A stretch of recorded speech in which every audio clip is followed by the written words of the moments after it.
seconds a student can realize that they're not doing that and make a change. If they know that that you're going to respect them, whatever they do, you're not going to punish them if they don't do it. It can work very quickly. Negotiations rather than power over. Yes? Classrooms is secondary. You know, you have your syllabus and you got to hand it out ahead of time and everyone see it. How do you do that beginning of school when you already have your classroom disciplines set up like that?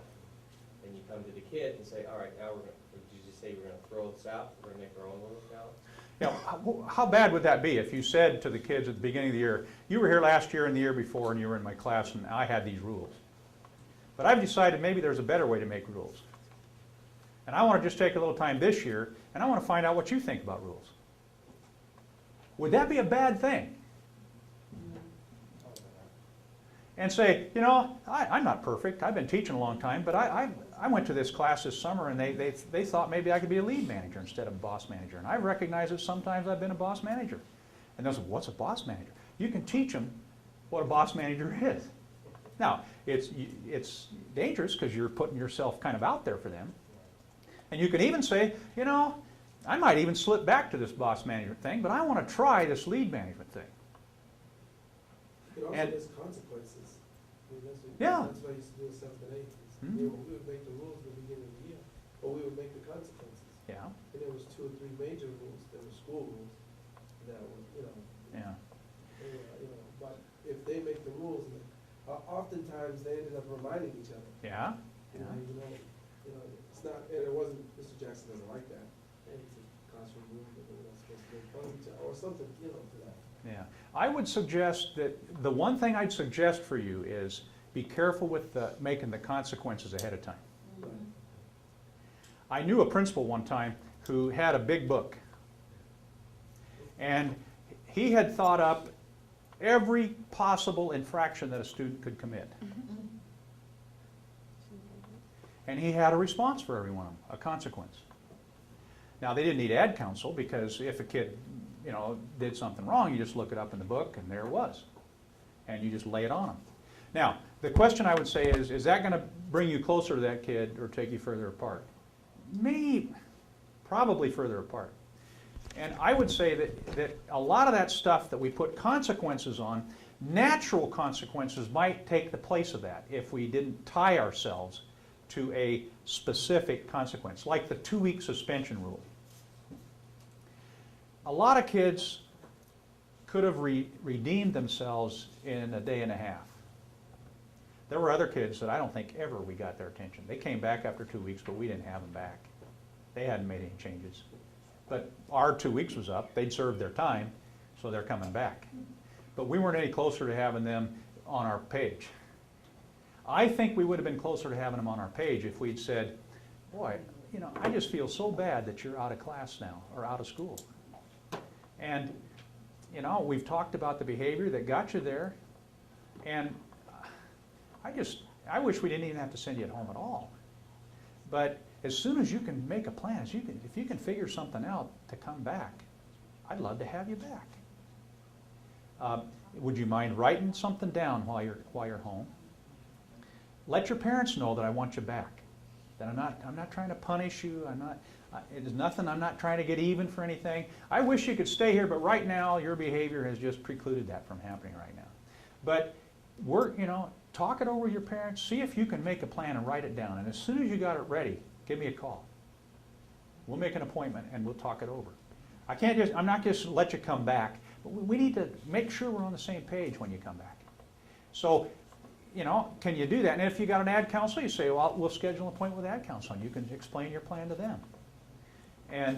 But as soon as that can happen, man, I'd love to have you back if you can just figure out what you could do different than you've been doing. And when you get that ready, let me know. Now, some people that are rigid rule people are going to say, well, that kid was only out of school 1.5 days and that one was out 2 weeks. That's not fair. Hey, life just isn't fair.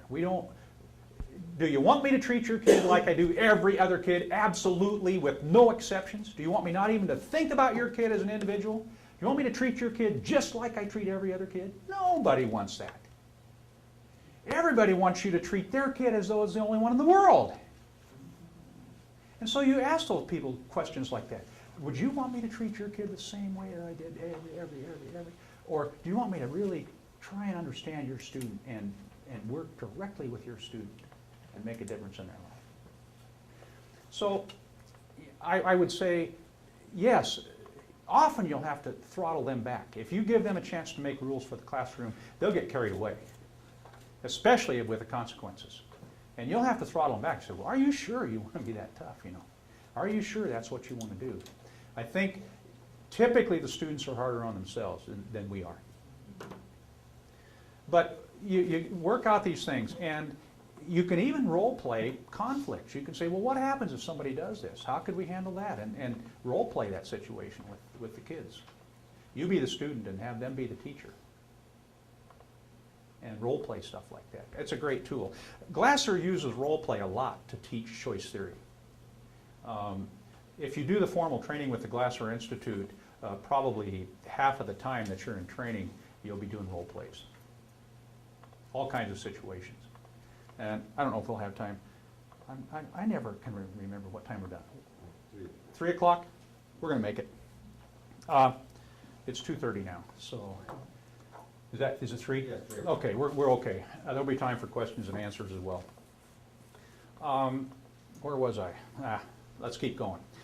Conditions. Negotiation rather than power over. Both parties must understand choice theory. Teach choice theory to the kids. If you're going to start this, teach them about choice theory. Hey, you're the only person you can control. If you try to control somebody else, it's going to ruin your relationship with them. I'm going to try not to control you this year. If you catch me controlling you, let me know. And we'll try and negotiate something rather than me trying to control you. Teach the kids about responsibility, about the 7 deadlies, and about the 7 connecting habits. Teach them choice theory.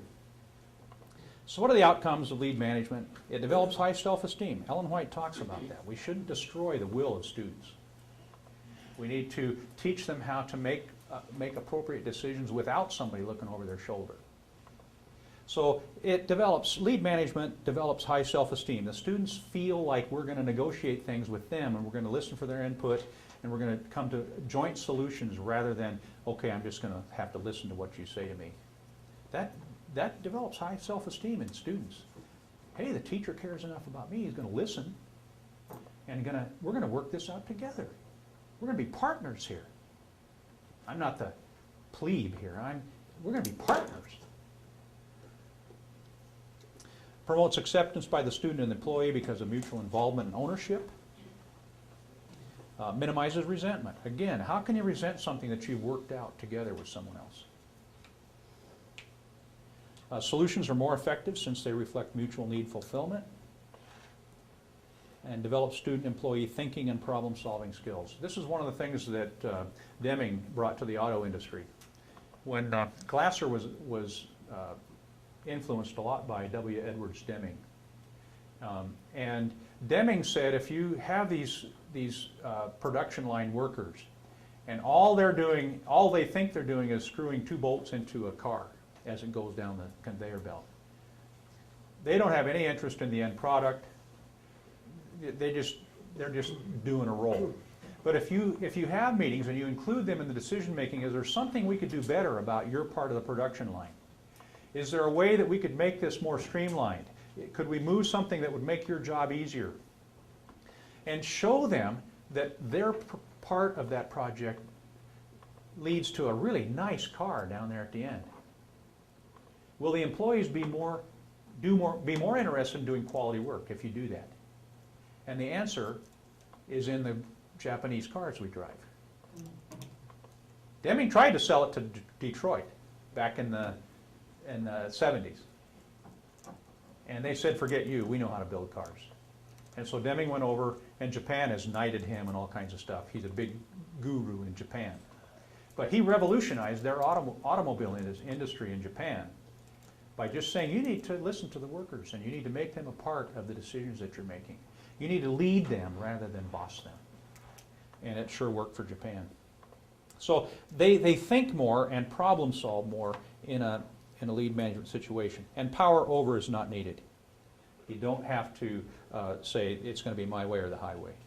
and a positive relationship is preserved. Okay, now the big question. What do I do about, put in the name. We've all got one or more.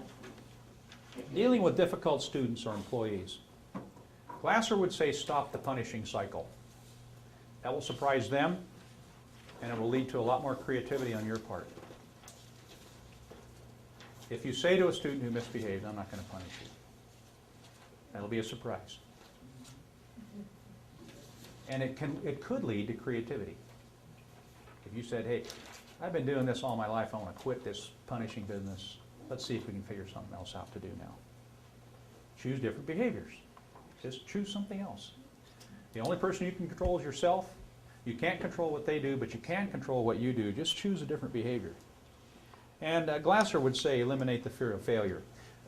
Choice theory is a very optimistic kind of an approach. No matter what you do, I'm going to stay with you. I'm not going to give up on you, no matter what. If you can take steps to eliminate that fear of failure, whatever you do, I so much care about you, and what we're doing here at the school is going to be so good for you. I know we can work out a solution for you. Start with areas of agreement. What can you agree on?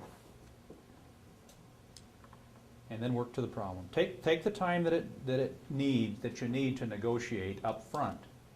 And I predict that you'll have much fewer interruptions during the rest of the year if you take the 2 weeks at the beginning and negotiate what's going to happen throughout the year. Spend part of that time sharing with them the excitement you have for your content.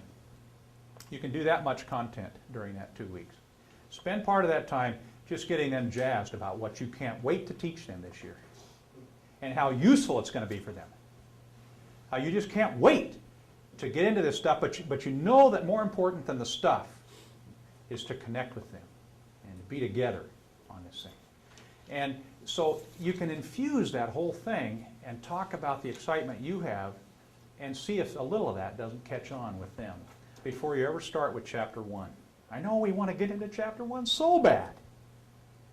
But I would say to you, make those connections before you get into Chapter 1, and you'll get to Chapter 23 quicker than you would if you had to fight boss management situations the whole year.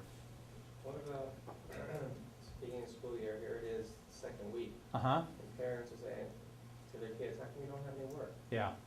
Yeah.